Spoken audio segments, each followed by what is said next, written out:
Hello everybody, I'm Greg. Welcome to Greg's Beer Reviews today. We're up in Newport, Virginia. That's one of the old covered bridges. It was built back in 1916. Tell you what, let's go see what's in the fridge today, guys.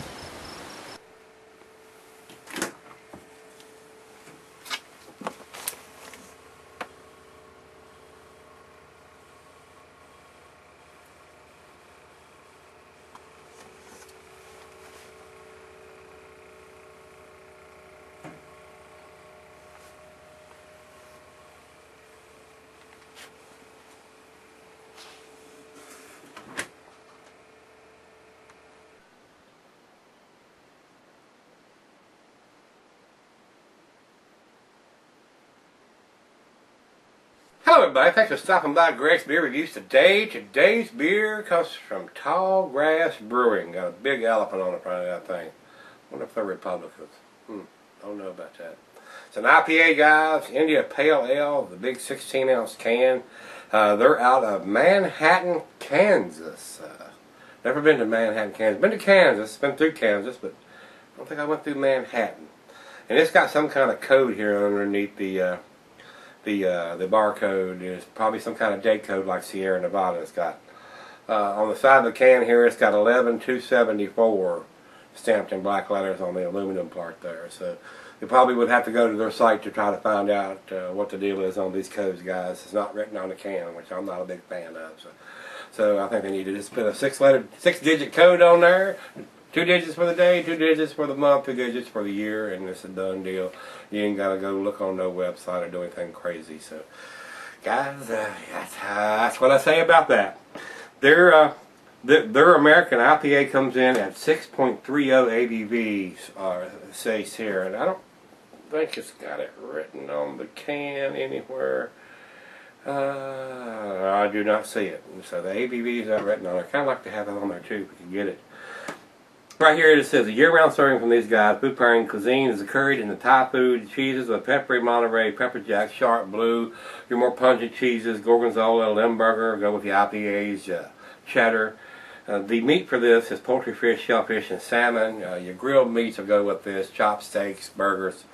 The glass today is pint glass. You can use a Becker Stein, the mug, about anything. Just pour it into something. And the beer, being an IPA, it's 6.30. It's going to keep for a little while, but you're going to lose the hoppiness of it. So if you see an IPA, you want to keep it cold and you want to drink it fairly fresh. So that's the deal with the IPAs. It's not that it's going to go bad. It's just going to lose some of that hoppy characteristics over time, guys. So let's pop a top on this puppy and get it in the glass. See if it's anything at all to talk about. Might not be. We'll see here in just a second. I've got a couple of their beers we're going to review. I may have done one already. I know I got one more in there to do, if not two. Alright guys, there you let you look at the can. It pours a very deep orangey tangerine color. Fairly dark IPA. It's fairly clear. It has a little chill haze in it. We got a lot of bubbles streaming up from the bottom of the glass, so it's fairly well carbonated. But it's not cloudy. I mean, it looks pretty good in the glass. It poured about a half a finger of head, and it's proceeding to dissipate fairly quickly. Let's get a nose on it, see what it looks like. What it looks like, what it smells like. I'm getting some hops there, but I'm getting some grassy notes there too. It's a floral hoppy smell instead of a grass, instead of a piney grapefruity. Not what I consider a West Coast style. I don't know what hops they use. This is 60 IBUs on this one, guys.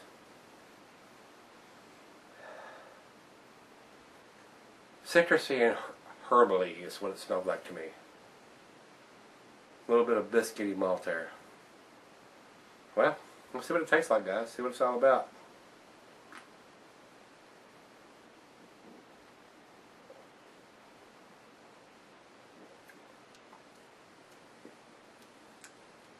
Very thin. I am getting just a little bit of the alcohol. Not bad though. Sweet. I'm getting that herbally biscuit malt taste there too.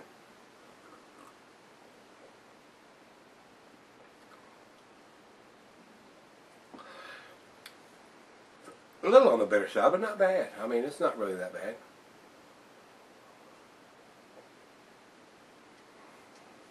Very easy drinking, really. Not an extreme amount of taste there. Very, very light. Very light on the taste.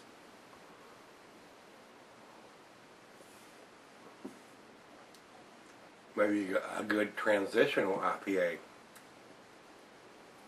Guys that's used to drinking potent IPAs and Bell's and Hop Slam and Heady Topper and all those top-notch IPAs that have a whole lot of hop presence and punch. This does not. This is more sessionable, more lightweight, more entry level.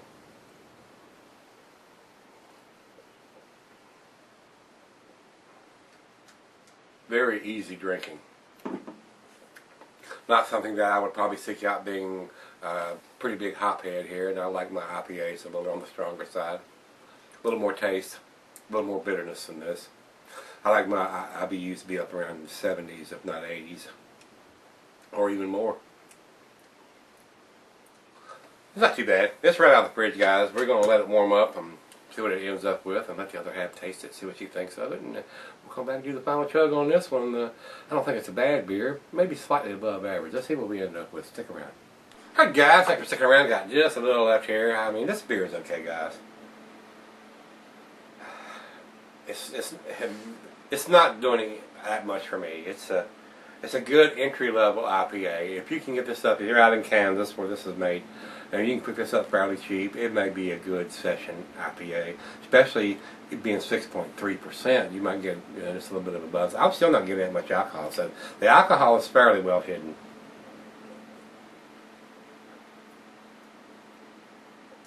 Fairly thin, fairly watery, but I mean, it's not bad. I mean, let me read what it says here. It says this is their third beer.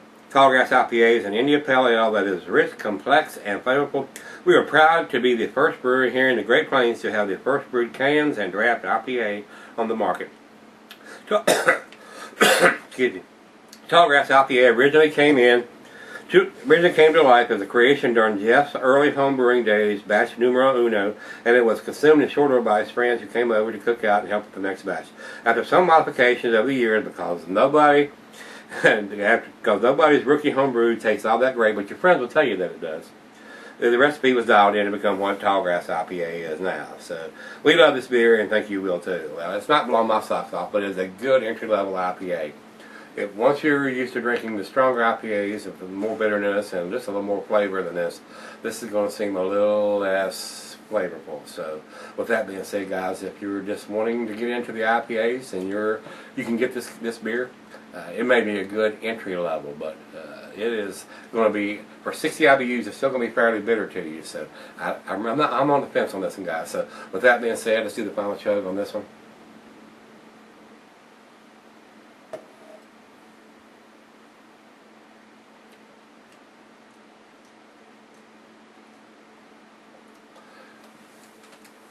It's just a little too thin and a little too watery, and the hop presence is more of a citrusy herbal than the grapefruity, piney West Coast style. So it just didn't do it, guys. I'm gonna leave it at that. It's a 5. It's a B minus. It's a B beer. It's better than an average beer. So, and then it does have some kind of code on it you could probably go look up, and I'm not a big fan of that.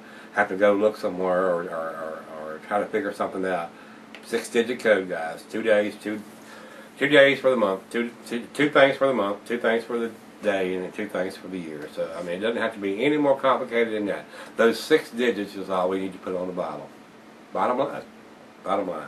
Beer Advocate comes up with an 82, and Rate Beer has 69 overall and a 37 in the style. So not impressive numbers. So guys, we hope the next one from Tallgrass is just a little bit better than this one was. So we'll see what that brings. If you've got this, give me some comments back on this one, guys. Let me know. And hit that like button if you like what you're seeing, and come back tomorrow. I'd like to see what's in the fridge. You probably will too. See you then.